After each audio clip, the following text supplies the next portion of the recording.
Sports for All Sports podcast.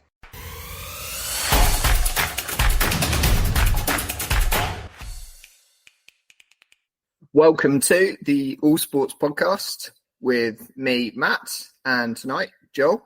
Hey, Joel. Hello, Matt. And James, how are you? All good, guys. How are you? Not bad at all, thank you. All good here. Thank you. Same in Derby, was it, James? Beautiful weather. It's been lovely all weekend, yeah. Had the shorts out on a Sunday playing golf. Felt amazing. And you were just saying, had your sunglasses on today as well. So really can't ask for a better weekend. All right, on tonight's episode, this morning, if you're listening on Tuesday morning, we will be kind of back to our usual formula of football first, a little bit of F1 and a tour around the sports. Rugby Union Snooker World Championship is still in flow as we record. And then we're going to take a jump over the pond and maybe talk about a little bit of American sport, and then anything else that crops up along the way. If you want to get involved, contact us at allsportspods@gmail.com.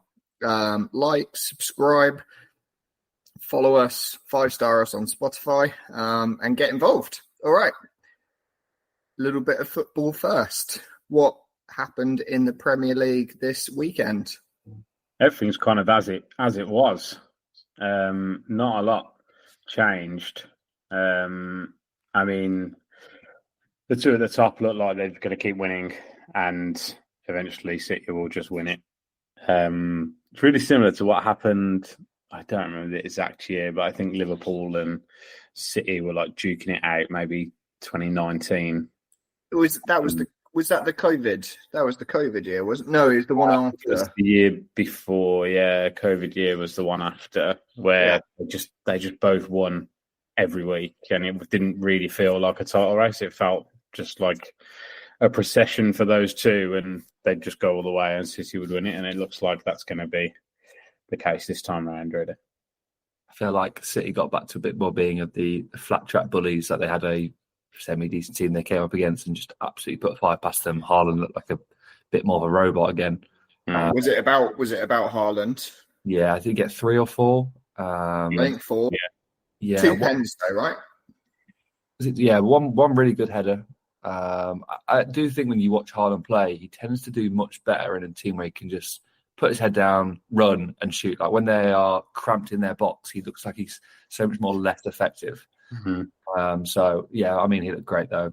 And Arsenal just tend to make these home games look where any other team, like if Liverpool were in this title race still, they would struggle at home game against Bournemouth. They might pick up the win, but it wouldn't be as processional as Arsenal and City are making it. So these are the 2 best teams. Like you mentioned, it will come down to whoever just has that one slip up that's going to cost them the league.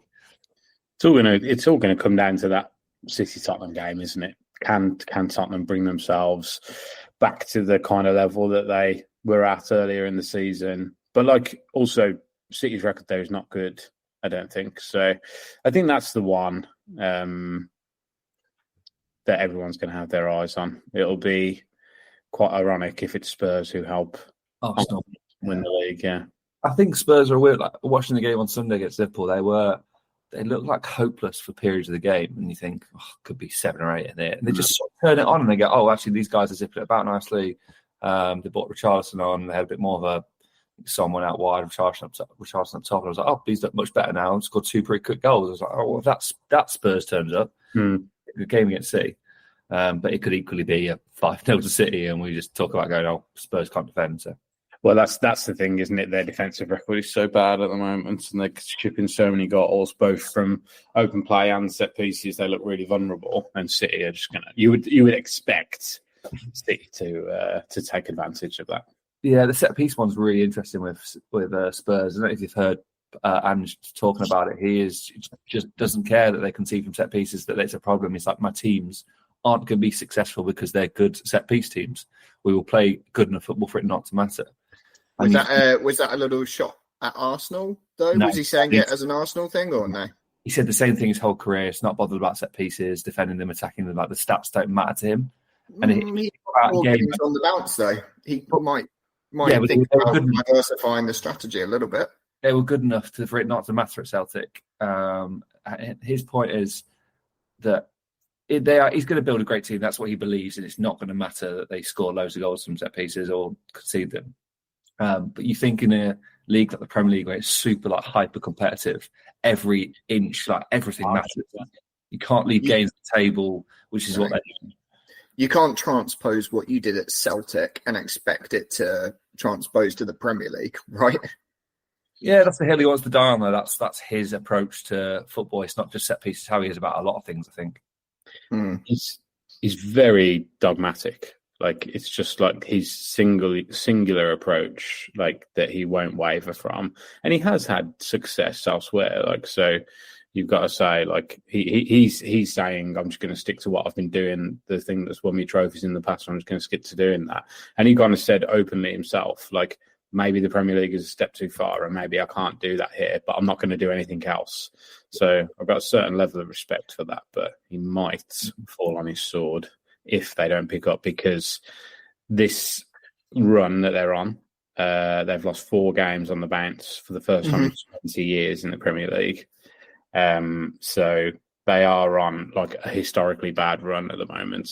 They started the season with 26 points from the first 10, and I think they've got 34 from the next 25, whatever they've done. Yeah, Well, they have to be careful, right? Because both Chelsea and Newcastle can go above them. So if they do lose the remaining games, then they're out of Europe too, right? I mean, Newcastle will need to make up 4 points on them, but they've played the same amount of games. Yep. Chelsea, less likely, 6 points there. So, yeah, Newcastle could definitely catch them. But you would expect, I've been saying this for a couple of weeks, but Tottenham are going to get 6 more points minimum because they've got Burnley and Sheffield United. So you'd expect them to get 66 as a minimum. And, yeah, it's all on that City game if they can win that. I think they'll get 3 against Burnley. I'm not sure what you're going to get away at Sheffield United on the last game of the season before they go down. They're on the beach, man. They do not care at the moment. Got beat by Forest. They're the team you want to play if you want to win at the moment. Yeah. The Spurs form thing, it was brought up during the game that they'd lost 4 in a row. But the run they've had is a little bit criminal. Obviously, they shouldn't really be getting pumped by Newcastle. That's a bad result. But to play Arsenal, Chelsea, Liverpool in the space of 2 weeks, it's a pretty tricky run. I still think he's a good manager. I think you could call this year a success for them post Kane. So I think we'll see another version of Spurs improve next year when they start shipping players out that they didn't want. He didn't want Højbjerg this year and he's playing him. Ben Davies probably won't be there. You'll see players like Richarlison maybe question whether they're there next year. Give them another whole year of the transfer market and they'll look better again. You said they're, post Kane, it's been a successful season. I think if their form had been spread out a bit more over the season and it hadn't been big drop off, a start and then a big drop off, it would be viewed quite differently. Yeah. So yeah, I agree that largely over the piece, it's been a success. Fifth is probably where they expected to be. I think the tough thing is that they're chasing Villa, who wouldn't have expected to be where they are, and anybody else chasing them at the moment would have caught them. Yeah, if United, Chelsea, and Newcastle had decent seasons, they wouldn't be fifth. Yeah, I agree with that. But I think that race has been interesting. Villa have played great in periods, they've dropped off. Spurs played great in periods, they dropped off. So yeah, we'll see where it goes down to. I just think obviously the relegation battle looks like it's it's been in a holding pattern for a while, and we're thinking something might kick off. Those are the 3 words. Well, yeah, it was interesting though because obviously Luton played first of the 3 of them, and they picked up that point, and I thought there's a chance, but Forest responded. They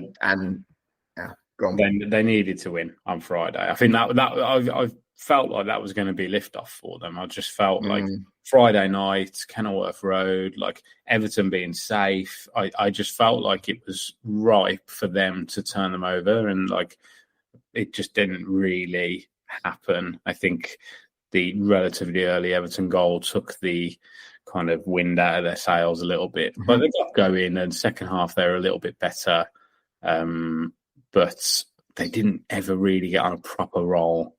Barkley was pretty good, and he had a decent effort towards the end, but like they didn't really carve a chance out. Like last kick of the game, and Josh Townsend had a chance that looked like it might have been going in, but like there were two Everton players on the line. One of them cleared it away before it got to the other. It looks hard now for any of those three that are in that bottom three at the moment to catch Forest, especially with Forest playing Burnley last game.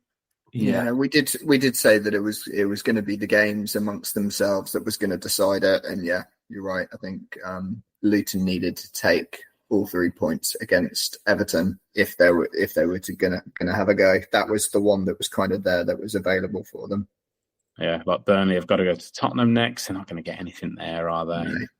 No. So they've got to go to Tottenham, and then they've got to play Forest. And Forest have got Chelsea at home next. Like I wouldn't be that surprised if Forest got a result in that game. So it could be that last game of the season, Burnley aren't even close enough for it to be a factor, really. Yeah, I do think it's really tough for teams coming up now because you have almost like 2 leagues in the Prem. You have two, so you have City and Arsenal the last couple of years who are going away and they're going to get 90 odd points. Then you've got like that weird chasing pack of, I mean, you probably have to put Liverpool in there now, like Liverpool down to Liverpool, Villa, Spurs, United, Chelsea, Newcastle. They are all great, good English teams. Like to try and get points off them is really difficult. And then you've got the rest who are just going to be scrapping for those bottom 10 places. Taking points off each other all season. Like, yeah, I think there's a few of the, and then like with the promoted sides, I mean, it's probably a good opportunity to talk about the fact that Ipswich and Leicester confirmed their promotion. I mean, Leicester's was already confirmed, but Ipswich confirmed theirs. Yeah. And I look at that Ipswich side and I'm like, God, they're going to struggle. I mean, I did think that about Luton, and they have broadly, but like they've shown flashes. But I just think the way that Ipswich have played the last 2 seasons, that doesn't easily translate to the Premier League. I'd be really worried about them playing in the style that they play. Yeah, it's a really weird one because obviously they've done it back to back, and a lot of the things, I think all 11 starters from the team that won League One were in the squad on Saturday. So they've kept a lot of like the core group together. So are they going to be good enough to play possession-based football in the Prem? Who knows? Like Kieran McCarthy's done absolute wonders. Like you wouldn't be surprised to see him do another step of great, like another great year and get some safety. It's just a good story. I really like watching them. They're a good football team. He's a good manager. It's just whether he stays around long enough to keep them there. Yeah, I mean, to get 96 points in that division, the first season in it is great, good, isn't it? Against teams with parachute payments when you've come up. Yeah. Obviously, they're a big club, big attendance. I think, honestly, their biggest issue will be keeping the manager. Yeah, keeping him there and just shoring up the defence a little bit. Like I haven't seen loads of them this season. I've seen a few games, but I've kept an eye on their results, and they are often like mad. Like they concede a lot of goals and have scored a lot of late goals. I feel like maybe that's just the ones that I've seen. But yeah, they're going to have to tighten up a little bit because if you don't do that in the Premier League, it's so relentless and teams will not give you an inch. So they got to be careful. Championship is a bit of a ding-dong kind of league. They've scored the most in the league, but they have conceded a decent chunk. Like it is quite ding-dongy in nature. Mm-hmm. Well, there's one place left for grabs then. Playoffs start this weekend. Who are we fancying? We've got Norwich. We've got Leeds away to Norwich and Southampton away to West Brom. Joel, I assume you're plumping for Southampton. Why would you assume that? Because they're playing West Brom. Oh, okay. No, I don't mind West Brom. I actually think West Brom might be best equipped. How do you feel about Birmingham? Well, I mean, they've been circling that train for a while. I actually think it's probably happened at the best possible time. Any of Birmingham, Plymouth, Wednesday could have gone down. Even Blackburn, the last day could have gone down. So 4 teams. All 4 teams won on the final day. So Birmingham went down. And the big story is... Oh, yeah, sorry, they didn't play each other. Yeah, but they won. And, Birmingham sacks John Eustace. at the start of the year, they were 5th after about, 10 games, whatever it was, to bring in Wayne Rooney for their, they've got big owners to sort of suit the profile. And they plummeted down to the bottom 8 or 9, I think, when they sacked him. And John Eustace went to Blackburn Rovers, who were in a bit of their own trouble. And he kept them up on the final day, and Birmingham went down. To rub some more salt in the wounds, John Eustace was a childhood Villa fan as well. So there is that narrative. But childhood Villa fan and not a lifelong Villa fan. No, probably not. I mean, I don't really think anybody in football is still connected to the club that they supported as a kid that often. Like, I think, obviously it happens sometimes, but most of the time, like, it probably gets diluted by your aspirations as a player and whatever. Anyway, to put a little bit more context on it, obviously I'm relatively close to this. Like, I think the narrative since that game, the final game, has been that, Eustace got it, sent them down and kept Blackburn up. But, he was a big part of the reason why Blackburn were in that position as well. He's been there for a while, and they went 15 games without a win with him in charge. So there is that context to it. And broader for Birmingham, like, big club, like being in League One is not where they want to be, obviously. But I think it's, like I said before, it's probably come at the best possible time. If they'd have gone down under their previous ownership, you'd have worried about the future of the club. But that's not the case, and they've got these big owners who are very invested in the club and, like, the broader community, by the sounds of it as well. They make all the right noises off the pitch, and they've put a lot of money into the club in the first season while they've been there. So you'd expect that it might be a good thing in the sense that they're going to win some games. They might get some big attendances again. Got a 30,000 seater there. If they can start to pack that out, then it's a different story playing there. So I think it could be a good thing in the long term, whilst obviously in the short term it is absolutely not what they have wanted. Yeah, winning breeds confidence as well. Like, if you go down to League One, like they've seen it with Derby this year. Derby won, came second, got their promotion, and there's just such a good feeling around the club. Like, the big pitch invasions, they sell out every week towards the end. They're on about buying the Birmingham owners. It's the American Tom Brady's involved, isn't he? They're on about building new stadiums. So to get that feeling back in the club when they're doing all the other great things off the pitch, I think is a good opportunity for them to sort of springboard their charge back to the Prem. Yeah. But even though they made that decision with Rooney, I think broadly the feeling is positive towards the owners and the people who are running the club. There's no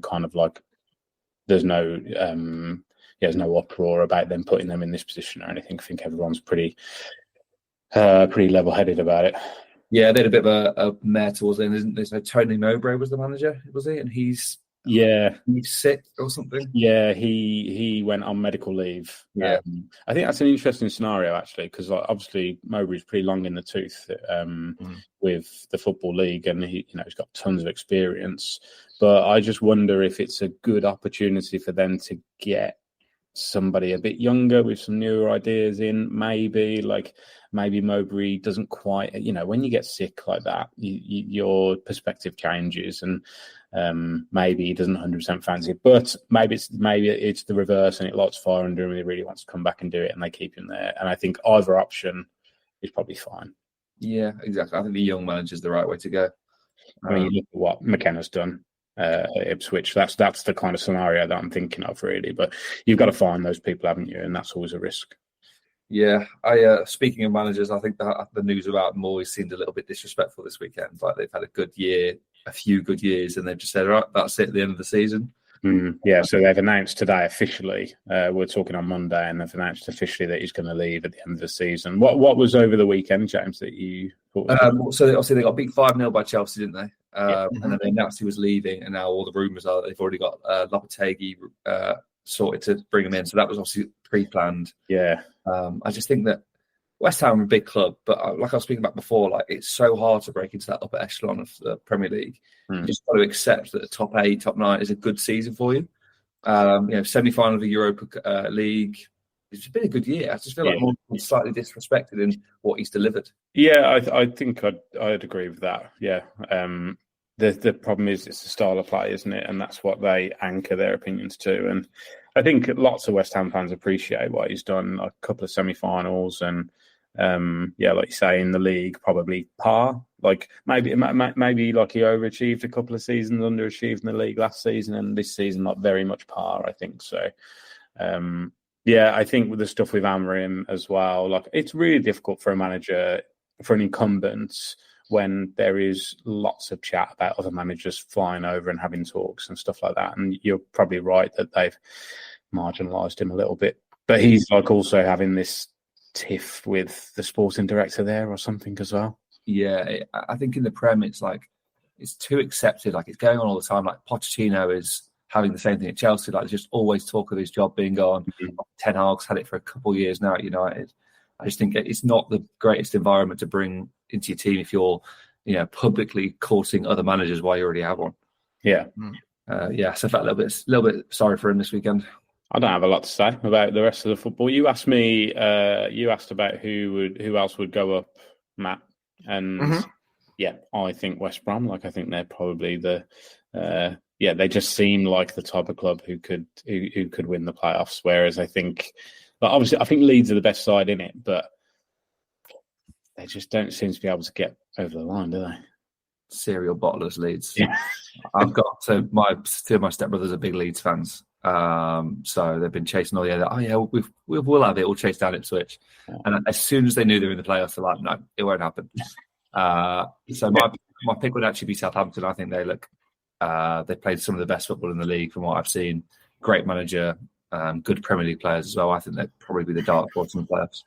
A little bit hard to hold on back in. Yeah, I'd say that's probably be a good final. Southampton lead. Southampton Leeds. Yeah, that would be a good final. I think. I love the playoffs. It's great when you're not involved in them. Yeah, exactly. And this one gets built up so much because of the money involved and all that stuff. Like, I remember when Villa were going through it, and it just feels like the be-all and end-all. What is it? £100 million game or something they call it? Yeah. I went to the Villa Derby playoff final, whenever it was, and see what it means after. Like you're that close to the Premier League on the losing side. It's like traumatic for fans. It's like a completely different year. Knowing league rail.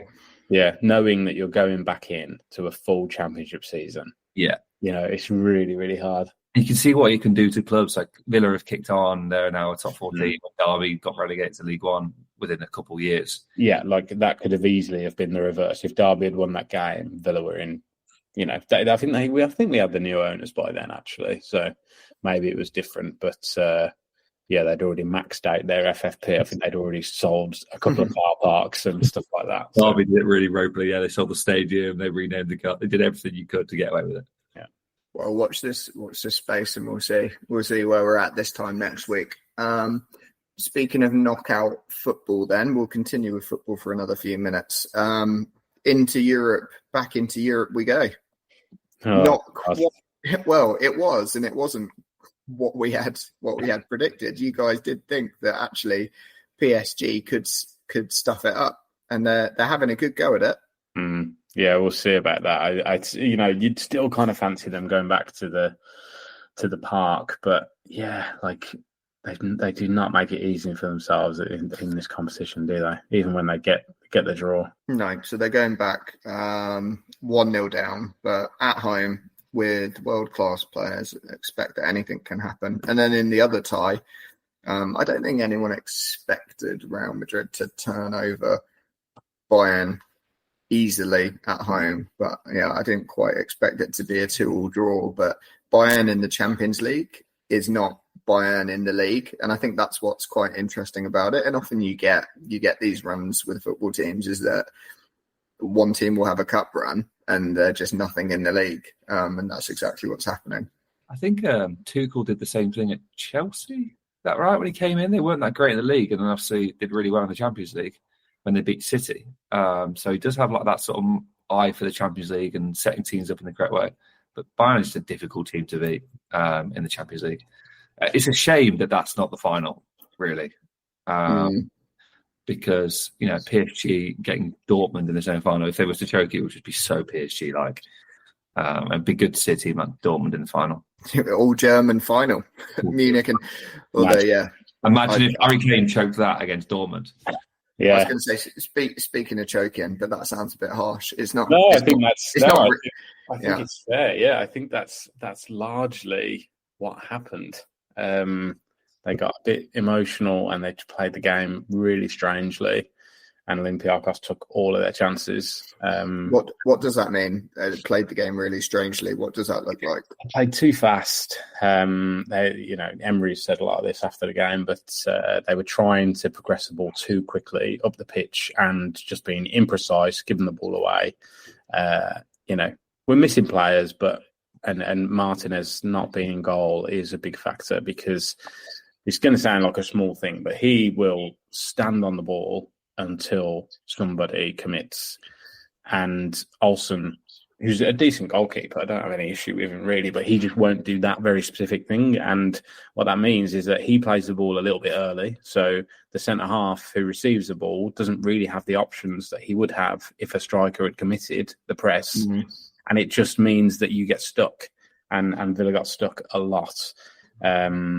Olympiacos were fine, like that. They were well organised, but they didn't have to do anything particularly special to score 4 goals. And I think that was the most disappointing thing. Obviously, Villa missed a penalty towards the end of the game as well, and that just sucked the whole belief out of the place. It did not feel like it was going to go in, to be honest. And then when it didn't, it was like, oh God, we might be out here. So they're going to have to pull off a bit of a miracle in Greece on Thursday if they want to get to the final. Yeah, the game looked like Villa was just a little bit naive. Very. European sense, like they lacked that sort of, I know how we're talking about Tuchel, like that little, right, let's calm the game down, it's Europe, it's going to be an emotional night, get control of the game and then do your thing. That's like, it looked very frantic. Yeah, and with Olympiacos getting in front, they were able to control the game like that. Yeah, and Villa were chasing it and then couldn't get out of that mindset. They got back to 2-2, but they were still playing. Like, it was very quick after they got back to 2-2. They went to 3-2, but in that short period, they were still playing like they were chasing the game. They just couldn't take their foot off the gas. So that's probably the approach you need now. Weirdly, in the away game, you just got to go, pedal to the metal and have a go. Yeah, so we'll see. Like I say, they need a miracle. So yeah, that's such a breadth of football covered tonight with Championship 2. I think it's fair if we move on alphabetically to the next F1. Anyone watch the sprint race first? Sprint race and then the race. Sprint race was kind of a little bit of a precursor to the actual race, wasn't it, in terms of form and speed on the track? Yeah, sprint race had quite a lot of drama as well. I felt like Hamilton made loads of mistakes in the sprint race. Had one really aggressive dive on that took a few people out. Do you think he's feeling the pressure of going to Ferrari next year? No, I think he's just trying to make something happen with a slow car, and you have to make it when you don't have the best car. Obviously, a lot of the chat this weekend's been about Newey announcing that he's off, and everyone's being asked about where he's going. I mean, to me, it looks like he's either going to retire or end up at Ferrari. He's done a lot in the sport, so it wouldn't be a bad time for him to, draw back and just focus on another project that isn't Formula One, that isn't traveling to 24 different countries. Maybe, but he doesn't have to do the traveling, I don't think, in his role necessarily as a designer, chief designer. But yeah, I think with the new regs coming in, when that is your job, the new regulations must be so tempting, and the money being offered to him will be so tempting. Actually, Zach Brown said Newey's not going to be the last to leave Red Bull. He said the CVs that are flying around, Red Bull have obviously come back and said, look, we've tied down all of our design team except Newey, obviously. So I don't know who he's talking about, but we'll see what that looks like. I feel like the rest of the staff, it's not just the drivers that are on the move. There are other team changes, so it's going to be interesting to see how that develops and who else, in terms of like big names or big roles, is actually one leaving Red Bull, but also leaving other teams, because there's not exactly gaps in other teams. I think the Formula One contract system is very flawed.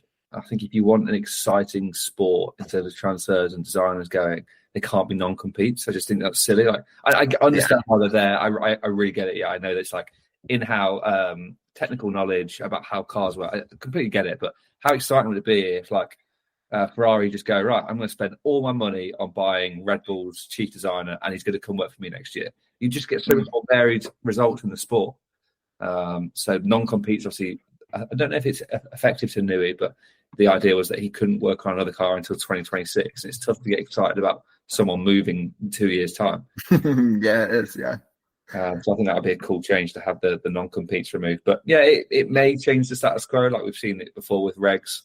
Not the last time they did it. It sort of stayed as a Red Bull, probably got worse with the Red Bull dominance. But not this weekend. Not this weekend, and it's been a very, very long time coming. How many races? 100 and something? Like 120 or something, maybe? An awful lot of races for Lando Norris to finally get his win in Formula One. With the talent that he's got, he's just been so unlucky. He's tied himself down to this long-term contract with McLaren. He's put all of his eggs in the basket with McLaren, but like Ricciardo got a win at McLaren, so it's not just all down to that. But I mean, obviously he could have won that race as well with Ricciardo. Like, they were in a holding pattern at Monza. He had the one in Russia in 2020, I want to say, where he was leading the race and it rained. Sochi, yeah, it was, yeah. He didn't come in for full wet tyres and ended up sliding off the road. And Hamilton won, so he's had the odd chance. That race was phenomenal, though. Yeah, he looks a little bit hard. Every time it's brought up, he looks a little bit heartbroken about it. So I don't think there'll ever be a more popular winner of a race for the first time. Like, you can just see everyone's reaction after the race. Like, he is a very popular winner. Like, McLaren winning is quite popular. So yeah, really good to see. Obviously, with him being British, everyone likes to see a British winner. So it was nice to see someone that wasn't Sainz or Verstappen winning a race. It's true, and go on, Joe. I was just going to say he wasn't on pole, right? Like we've been starting fifth. Oh, really? So the story of the Grand Prix was that he won it on strategy. Like he was fastest, but he went into the pits later. So they all pitted first, and then he pitted on the safety car. So they got a bit lucky with the safety car. Don't get me wrong. And also, Red Bull have come out and said that Max's car had a bit of damage on the underfloor. There's a hole in it. So how much of that you want to believe? So, but it's good to see him win. Don't drive over bollards if you don't want to damage the underside of your car. Pretty simple. So unpopular, but I think Max Verstappen's getting quite fun now. He seems way less serious, and obviously he's winning all the time. So he was like in his press conference, he was like, "Oh yeah, I was just testing the safetiness of my car, making sure I can go over bollard. It passed okay, and I removed it for everybody else." So he was having a laugh with it, and obviously they're all good mates. They all live in Monaco, so he seemed quite happy for Lando as well. It's easy to have a laugh when you're 100 degrees clear in the championship, isn't it? Yeah, fair point. I did honestly, because it was Sunday bank holiday weekend. I was completely forgot the race was going on. So I got up this morning and watched it back. But it seemed like I had to watch the extended highlights. I must admit, but absolutely fantastic. I'm not so keen on the Imola Grand Prix up next in a couple of weeks, but Monaco at the end of the month is obviously going to be a highlight. I think Monaco is a bit more of a processional event to me. Qualifying is the best to watch, but after that, it's like, it's not super entertaining racing. I just love the course. I love a road race. So yeah, it's definitely something about Monaco, I think. But it's also probably the most overhyped. Well, I mean, Las Vegas last year was the most overhyped sporting event, maybe level with the Super Bowl, but most overhyped sporting event. But yeah, Monaco probably is well up there for being overhyped. That is that. Yeah, I think obviously it's the European swing now of the F1 coming in. It will be. We nip across to Canada before we come back and then do Europe again. So there's a little bit of a gap, but yeah. Yeah, it's a weird one, isn't it? That we do America, they do, and then they come here to do 2 European tracks, go back to North America, then come back to Europe. Doesn't seem very well thought out. Well, it probably is though. It probably is in terms of like keeping them engaged, growing the sport in North America. not to have it 2 on the bounce and then go elsewhere. It actually means that they check in on the European one and then it goes back to North America. But yeah, doesn't seem like the most sustainable way of doing things. I mean, there is no sustainable way of running an F1 circuit, I think. Sadly, very true. Yeah, running an F1 circuit, yeah. The hybrid engines, like the technology that's in cars today has been developed and built out in Formula One cars over the last 10 years. So I think there's probably something in that, but it's a bit of a stretch to say that it has any contribution towards sustainable. I think sustainable automotion. It's everything around it. Like I just find it the scale of it, using all of that. Well, I don't know how it works, and obviously the logistics of it, but yeah, moving all the teams, all the people, all the cars, just seems mad to me. It's what an operation. Yeah, completely beyond my comprehension, really. Because, like, other than so it's like it's more like the European tour of golf, the way that they travel around the world, but doing it with teams of 50 people and vehicles and parts and tire suppliers. Yeah. And where do you park the yachts every weekend when the big question. When you're in Canada? Leave them in Monaco. All right. Where next? Where next in the world of sport are we going? What's next on the agenda? I think we all know that we have to talk about the rugby. You've been trying to avoid it for the last 45 minutes, Matt. Tell the world. I'm not very. I definitely with football, it doesn't impact me at all. But I have such a close relationship with Harlequins that I'd not been so knocked by a sporting event. I don't think ever. I felt almost close to tears, which I've never felt. But yeah, so Harlequins and Northampton, let's group them together. Harlequins and Northampton both got dumped out of the European Champions Cup this weekend. And they both had a good go at it, but in both games, Leinster against Northampton, like Northampton going away to Ireland, playing in front of 82,000 people at Croke Park, which is like the home of like Irish Gaelic sport rather than rugby, but to play in front of that size a crowd, and it was 80,000 of them were Leinster fans and 2,000 of them were Northampton fans. The noise was absolutely amazing. And although it was close, like there was only 3 points in it at the end, for me, Leinster always looked in control, never got out of third gear, and it will be fascinating to see how they do up against a top French team again. So they lost to La Rochelle in the Champions Cup last year, and now they're going to be playing Toulouse, and Toulouse against Harlequins. I mean, Toulouse dumped Harlequins in Europe in, I think it was December, and it looked like men against boys. And this weekend, it didn't look like men against boys, but it did look like an international team against a very good club team. You could see the difference in terms of the squad depth. Having a salary cap in the Premiership, Joel, you and I spoke about this, and I'm going to use it as an excuse, but it is like the squad depth of international talent that you can have by not having a salary cap is enormous. And I just can't see when English Premiership teams are going to do it again.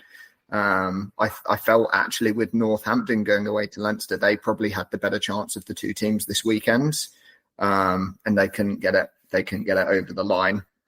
Leinster's basically an all-Irish side. I think 12 of their players are starting players for Ireland. Similarly for Toulouse, their squad is just so strong in all international players, but still great to watch. Felt very proud that they got to a semi-final. Shouldn't have beat Bordeaux a few weeks ago, who were one of the favourites, and that was kind of their big finish for this season. Really, now both of the teams have to come back to the Premiership next weekend. and try and get it done in the league. But coming off the back of such a heavy European weekend, really, really hard to bounce back. Northampton are probably fine. They're going to finish in the top 2, but Harlequins got a lot to play for still in the league. So they're going to need some good bounce back ability and emotional discipline to get back in the league. Good call back there. Great callback. So when's the English Premiership Championship playoff start? When's that finishing? You've got the last 2 games of the season still to go. So they've played 16 of 18, so they've got a couple of rounds to go, and then they've got a gap where they play. So I think it's first weekend in June. I think first weekend in June they play in the knockouts. How many points for a win? 4, but you get a bonus point if you score 4 tries or more. Okay, so and then similarly, if you lose, you get a losing bonus point if you lose within 7 points, and you can also get a 4 try bonus point. So you can lose and get 2 points, and you can win and get 4. And what, top 4 go into the playoffs, or? Yeah, that's right, top 4, and then top 2 seeds get home ties. So and then they play the final up to Twickenham. So you play your semi-final, you play at home or away if you're the bottom 2 seeds, and then 2 winners play at Twickenham. Yeah, but it's really tight then. Like, you know, it's so tight. Like yeah, any team down to Exeter in 7th. Yeah, but a lot would have to happen for them to sneak in, but they're still mathematically in it. So. Yeah, and obviously with such a small league, only having 10 teams in it. I mean, I'm including Newcastle Falcons. They've only got 5 points, but having 10 teams in it, and 7 of them are in with a shout. It means that there's still a lot of jeopardy in the final couple of games, which is exactly what you want in the season, especially where there isn't relegation. The lack of relegation has definitely diminished the quality of rugby that's being played. Like Newcastle in getting 5 points guaranteed, they'd have got plus 20 points and several wins if they were actually playing to stay up in the league and not get relegated. Similarly, Gloucester have got nothing to play for really.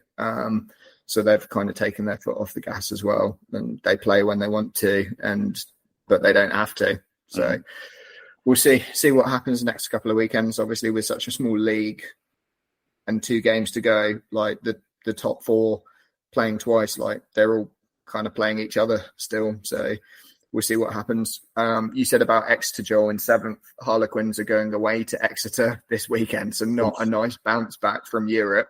They've got to go all the way down to Exeter. Team playing for something as well, you know. Exactly. And then Quins finish against Bristol, who are just above Harlequins, but only on points difference in the league. So Harlequins' next 2 games are against teams that they're competing with for the top 4. So everything on the line. So we'll see. I feel like it's after a weekend like this where you lose in Europe, and it's such a big emotional drain, especially going down to the south of France as well, and knowing that your teams that you're competing against next week have had a rest week and have mainly been in Spain, like Benny Villapolo last week, or in Dubai, like many of the other teams have been doing, just having a week off. You're playing teams that are all rested. We'll see. Yeah. Will that do on rugby? Please. Yeah, let me out of here. You probably will, but I am interested to talk about the salary cap point in another pod maybe. Like you talked about, like the jeopardy that's in the final few games of the season in the Premiership there, and that is probably owed to the fact that there is a salary cap. So yeah, I'd be interested to talk a bit more about like what it's like in France and how like having a salary cap that's different across leagues even works. But yeah, maybe not one for this pod. All right, let's talk about another sport. Snooker World Championship. We all called it. Ronnie O'Sullivan to go out. Yeah. I think my exact words were, if he wants to win it, he will. So I just don't think he wanted to. I can get behind that. I feel really bad. So my friends had tickets to Saturday. They went to the Crucible, and it should have been Trump versus Ronnie. And obviously, they both got beat by the lower seed, so they got. So they got Bingham versus Jack Jones. Yeah, they got Bingham v Jack Jones, which should have been the two best snooker players playing each other. So yeah, I mean, there was a really big moment of, call it sportsmanship or controversy, where Ronnie didn't think that the black was spotted properly, and he could have potted a red, and he refused to, and he played safe. I think that plays into not really that bothered about winning. He was just turning up to do the right thing. I think there's been a lot of talk about whether he continues to play in the World Championships, but I think from what people have said, he's signed contracts that says he has to turn up here now. Well, isn't that? I think it's more because he gets the money in. He gets the money in the Middle East. Isn't it more about that? Just not playing any other events. Like, doesn't have to play any of the others. And in terms of the Triple Crown, he's won the other 8, and he's won the World Championship 7. So he only just needs to really keep on getting the money from the Middle East and turning up to the World Champs. Exactly that. I think I don't know about ranking points if he needs a certain level, but I think they'll just be like Tiger Woods in golf. They'll just keep giving him exemptions if he wants to play in it. It's not like he's not going to play for the next 5 years. He'll get another crack at it. I fully expect him to win it at some point. Is that when you think he'll call it a day, when he gets I think so. 3/8?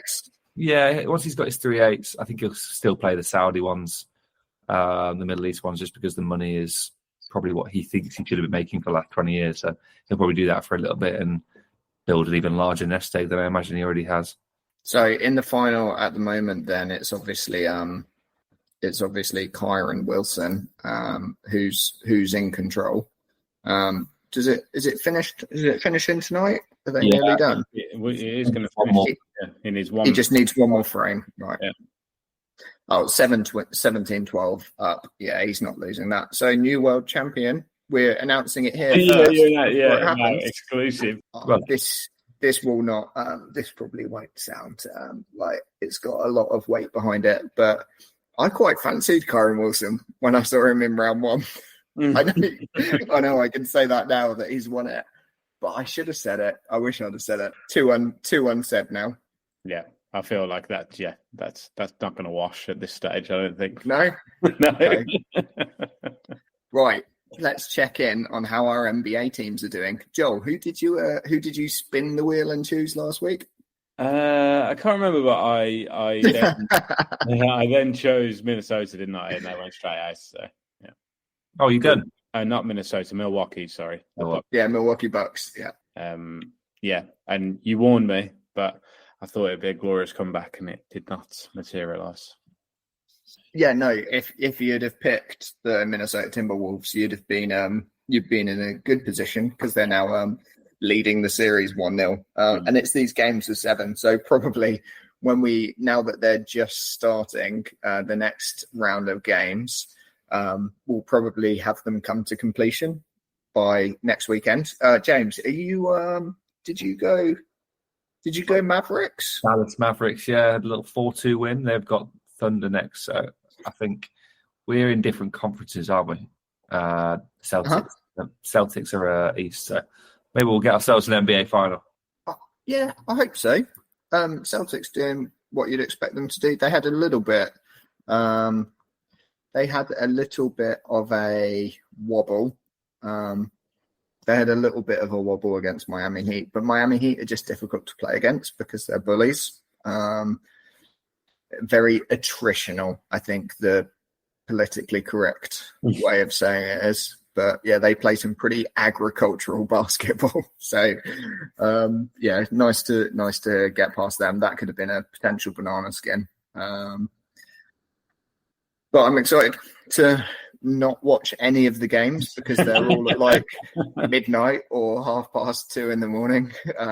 Well, actually, it's midnight. It's midnight tomorrow night for Celtics against the Cavaliers. But I feel like the Cavaliers is going to be pretty easy. Cavaliers struggled to get past Orlando Magic. They won 4-3. Celtics then obviously had more rest time. And rest time, as we've discussed in the NBA, is is a very prized possession. So Celtics going into the Cavaliers clash pretty fresh. I mean, honestly, you barely need to watch the games because the NBA website is so good. Yeah, it's so good. It's so good. So The good. highlights, yeah. And I want to talk about it. I put it on the list to talk about today because we obviously our reach as a podcast is growing, and now that we have listeners in Canada, in the US, and in Russia, I feel like ice hockey has earned itself an honourable mention. I've never watched a game of ice hockey in my life. Why? My ice hockey experience is limited to the first scene of Happy Gilmore. That's it. That's more than most. Yeah. Or that's as much as most. As much as most, yeah. I've got no idea. All I know is that they scrap each other, and the injuries seem pretty horrific. I mean, yeah, pretty bad injuries. We obviously had that horrific one that happened in the UK last year, where the guy had his throat slit accidentally, although it then went to a criminal case. I'm not sure what the outcome of that's been yet, but had his throat slit and died. So, yeah, horrific. It's a dangerous sport. So, yeah, some dangerous injuries for sure. Yeah, you don't get that on the golf course. So the interesting thing is obviously in the NHL, the National Hockey League. It's not quite national because it's two nations. So you've got the Canadian teams in as well, and many of the Canadian teams. So you've got the Edmonton Oilers, the Vancouver Canucks. You've got you had the Toronto Maple Leafs, and you've got the Montreal Canadiens. But the Maple Leafs are out, which will please almost every single Canadian except for those in Toronto. I think sometimes the media in Toronto would suggest that Toronto Maple Leafs are actually the national team in Canada, but some of the other teams are much more successful. So everyone's very pleased that the Leafs are out. Interesting thing about the Leafs going out is it's their 7th first-round exit in 8 years. So almost every single time they've got to the postseason, they've got knocked out straight away. So that's quite an interesting one. They are the new chokers in world sport. The Leeds United of the NHL. The greatest team in English Football League to ever exist. Who thinks they're that? It's a moving feast, isn't it? I mean, historically it's been between Liverpool and United. But but at the moment it's City. So I think that's anytime City get knocked out of something, everyone seems quite happy. Yeah, apart from City fans. I'd say it's probably the generation that you're born in, isn't it? Yeah, and for me that was United. I feel the same. I think I still really enjoy their demise. Like we spoke about it a few pods ago about if Gareth Southgate potentially going to be the United manager, and I was feeling quite smug that I didn't think many United fans would be very keen on that appointment. But they're currently losing now to Palace 2-0. Are they? Yeah, Man United are. The demise continues. Yeah, what a dodgy season. Yeah, I never wanted them to win in Europe when in the Champions League when I was growing up. I never wanted them to win. Like that final, I remember the final against Bayern Munich. I kind of vaguely remember maybe my dad or my dad's friend or something saying, you want the English team to win, don't you? And I was just like, absolutely not. No, really. I don't understand where you're coming from. And yeah, I was like 11 at that point, so it's setting early. But yeah, I never wanted them to win European nights. I probably felt similar. So yeah, with the hockey teams, there's been some good highlights actually that I've seen. So Boston beating the Maple Leafs. It was 3-3 in games, went to the deciding game, the seventh game. The seventh game went to overtime, and it's a last goal wins. So it's just like the energy and the chaos. It's just so good, like the composure.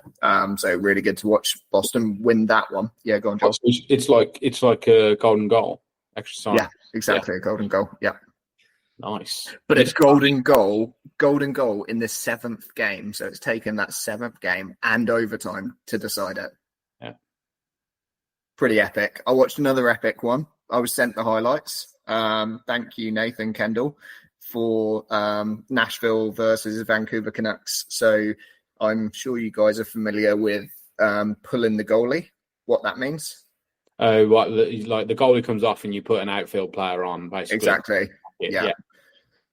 So Vancouver, I think they were 3-1 down, and they basically pulled the goalie for the majority of the final third, and they came back. They came back and won it 4-3, which was absolutely epic. So they're basically playing with an empty net.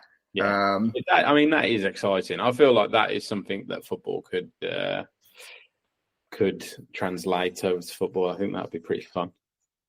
It's probably four of the best minutes of hockey that you will ever see. Yeah, I've forwarded it. I've forwarded it to the WhatsApp group. Outfield players going in goal is always fantastic. So, like, just bringing one on, stick the gloves on for the last few minutes, and play like a sweeper or something. We had one. Chesterfield started last year. Our keeper got sent off in the first game of the season. After like 40 minutes, we were 1-0 up, cruising. The keeper decided to stamp on somebody for no reason. So we put a midfielder in goal because in the National League, last year you only got 5 subs, so you never really named a goalkeeper. So we put a keeper on for like 60 minutes, and he was like, first like 5-10 minutes, they're a bit nervous, and then they're like, I'm actually quite good at this. And they ended up making a mistake, obviously, because he's trying to come claim crosses in the middle of his box. They all think they can do it in football. But they can't. You're not a goalkeeper, mate. You're a centre. It's an interesting position, isn't it? I feel like this is a pod in itself. But it's an interesting position, and I feel like it is a position that is evolving, maybe thanks to Pep Guardiola, but like that goalkeeper that can play. But yeah, maybe it's one for another pod, I think. There was a clip recently, I think it might have been on Rio Ferdinand's podcast. Kyle Walker was on it, and I've only seen a very quick snippet, but Kyle Walker said, like, teams who go man for man against us, it is never man for man unless they push their striker onto the goalkeeper. And that's why we can play around it, because we've got a goalkeeper who's so good with his feet.